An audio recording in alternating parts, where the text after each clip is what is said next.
کہ حضرت لقمان علیہ السلام کون تھے، ان کی شخصیت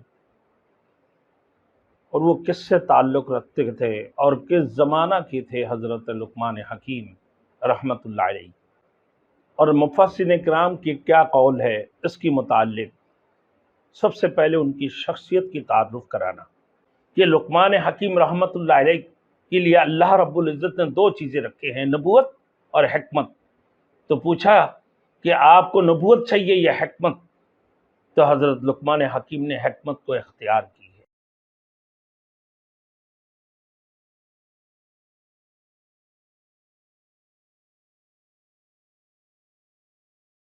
Thanks for watching. Don't forget to like, comment, share and subscribe to Maulana Habibullah Rouhani Official. الحمد للہ وکفى وسلام علی عباده الذین اصطفى اما بعد فاعوذ باللہ من الشیطان الرجیم بسم اللہ الرحمن الرحیم وَلَقَدْ آتَيْنَا لُقْمَانَ الْحِكْمَةَ أَنِ اشْكُرْ لِلَّهِ وَمَنْ يَشْكُرْ فَإِنَّمَا يَشْكُرُ لِنَفْسِهِ وَمَنْ كَفَرَ فَإِنَّ اللَّهَ غَنِيٌّ حَمِيدٌ صدق اللہ العظیم۔ میرے محترم دوست بزرگ، آج ہمارے بیان کی ابتدائی آیات ہم نے وَلَقَدْ آتَيْنَا لُقْمَانَ الْحِكْمَةَ پڑھا کہ حضرت لقمان علیہ السلام کون تھے، ان کی شخصیت اور وہ کس سے تعلق رکھتے تھے اور کس زمانہ کے تھے حضرت لقمان حکیم رحمت اللہ علیہ، اور مفسرین کرام کی کیا قول ہے اس کی متعلق سب سے پہلے ان کی شخصیت کی تعارف کرانا۔ وَلَقَدْ آتَيْنَا لُقْمَانَ الْحِكْمَةَ، تحقیق البتہ ہم نے لقمان کو حکمت عطا کی،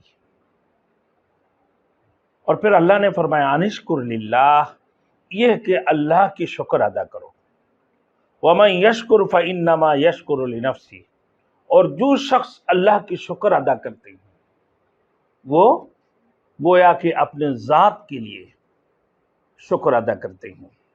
وَمَنْ كَفَرَ فَإِنَّ اللَّهَ غَنِيٌّ حَمِيدٌ، اور وہ شخص جو اللہ کی ناشکری کی ہے نا، تو بے شک سمجھ لو اللہ کی ذات وہ غنی ہیں اور بڑی تعریف والے ہیں اللہ کی ذات۔ آپ اللہ کی شکر ادا کرو یا نہ کرو، اگر اللہ کی شکر ادا کی تم نے تو گویا کہ تم نے اپنے ذات کے لیے کہ اللہ کی شکر ادا نہیں کیے، تو سمجھ لو کہ اللہ وہ غنی ہے، وہ بے نیاز ہے، وہ تعریف والے ہیں، ان کی کسی کی تعریف کی ضرورت نہیں ہے۔ اللہ کو کچھ نہیں بگاڑنا ہے اگر تم اللہ کی شکر ادا نہیں کرتے ہو، ناشکری کرتے ہو، اللہ کے نافرمانی کرتے ہو۔ اللہ نے فرمایا لَئِن شَكَرْتُمْ لَأَزِيدَنَّكُمْ وَلَئِن كَفَرْتُمْ إِنَّ عَذَابِي لَشَدِيدٌ، اگر تم نے اللہ کی شکر ادا کی تو اللہ رب العزت تمہارے مال و دولت ہر چیزوں کے اندر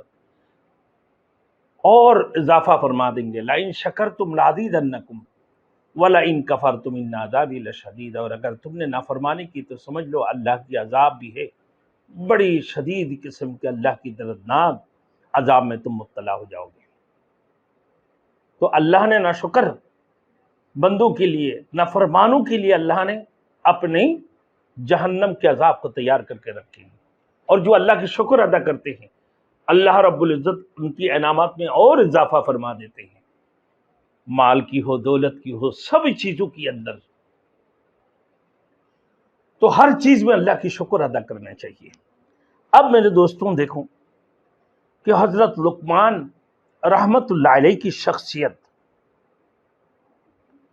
بعض کہتے ہیں حضرت لقمان تھے کون؟ مفسرین کرام فرماتے ہیں ایک تو حضرت لقمان حکیم رحمۃ اللہ علیہ عربوں میں اور اسرائیلیوں میں بہت ہی مشہور تھے، اسرائیلیوں اور عربوں میں بہت زیادہ مشہور تھے، اور وہ اہم ترین شخصیت ان کی تھے۔ نزول قرآن کے زمانہ میں بھی اگرچہ لقمان حکیم کے حکیمانہ باتیں اسرائیلیوں اور عربوں میں زبان زد عام تھی، مگر آپ کی شخصیت کے بارے میں مفسرین کرام میں بہت ہی اختلاف پایا جاتا ہے۔ سب سے پہلے نام لقمان حکیم کے زمانہ کے تھے، پھر لقمان حکیم کون تھے؟ بعض کہتے ہیں وہ غلام، بعض کہتے تھے کہ بھئی آزاد ہے، بعض کہتے ہیں کہ آپ سوڈان کے رہنے والے شمالی علاقہ نوبہ کسی سیاہ فام حبشی کی کوئی غلام تھے، جبکہ دوسرے حضرات یہ کہتے ہیں کہ آپ یمن کے رہنے والے آزاد آدمی تھے، اور بعض کا خیال ہے کہ لقمان حکیم عاد ثانیہ میں سے تھے، جب قوم عاد کو اللہ رب العزت نے ہلاک کر دی تو اس کی بعد جو لوگ ایمان لے کر آیا ان لوگوں کی دوبارہ اللہ رب العزت نے آباد کی، ان کی نسل آگے چلتے رہے، تو اس کو عاد ثانی کہتے ہیں کہ اس دور کی ہے۔ بعض کہتے ہیں یہ حمیر قبیلے کے بادشاہوں میں سے ہیں، بعض کہتے ہیں کہ انہیں بادشاہوں میں تبا نامی مشہور بادشاہ بھی گزرے ہیں، اور بعض کہتے ہیں وہ شداد کی بھائی تھے لقمان حکیم، کہ وہ بہت جابر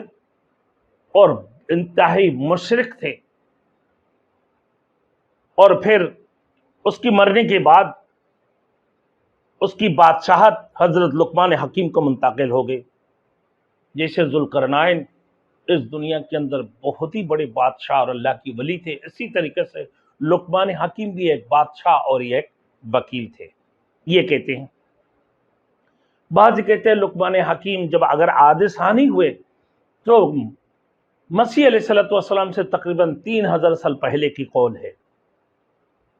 اور اگر بنی اسرائیل کا فرد ہے تو وہ داؤد علیہ السلام کی زمانہ کی ہیں، تو ان سے داؤد علیہ السلام سے اچھے بہترین قسم کی رفاقت بھی تھی، اور حضرت لقمان حکیم داؤد علیہ السلام کی بات کی قول کے مطابق لقمان حکیم اس زمانے میں قاضی بھی تھے۔ بہرحال اگر داؤد علیہ السلام کی حساب سے دیکھے جائے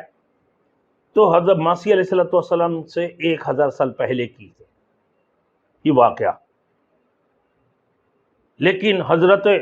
لقمان حکیم رحمت اللہ علیہ بنی اسرائیل اور عرب میں بہت ان کی حاکمانہ انداز کی وجہ سے یکساں طور پر وہ مشہور تھے، بلکہ بنی اسرائیل کے پاس ان کی ایک صحیفہ بھی تھے کہ جس کو نسائے امثال لقمان کے نام سے مشہور ہے۔ اس صحیفہ کی نقل یورپ کی آج کل بہت بڑے بڑے کتب خانہ میں بھی پائے جاتے ہیں۔ باہر جمہور مفسرین کی قول کہ وہ ایک اللہ کی نیک بندے اور ایک اللہ کی ولی تھے، اور اللہ رب العزت نے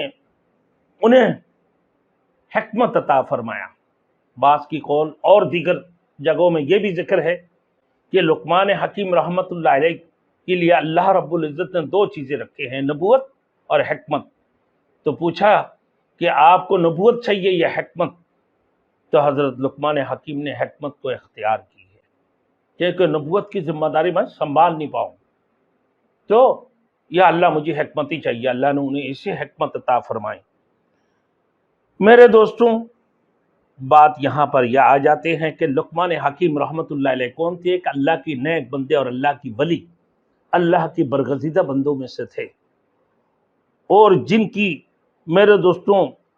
جو ایک بڑے حکیم بھی تھے اور بڑے دانشور اور معاملہ فہم بھی آدمی تھے۔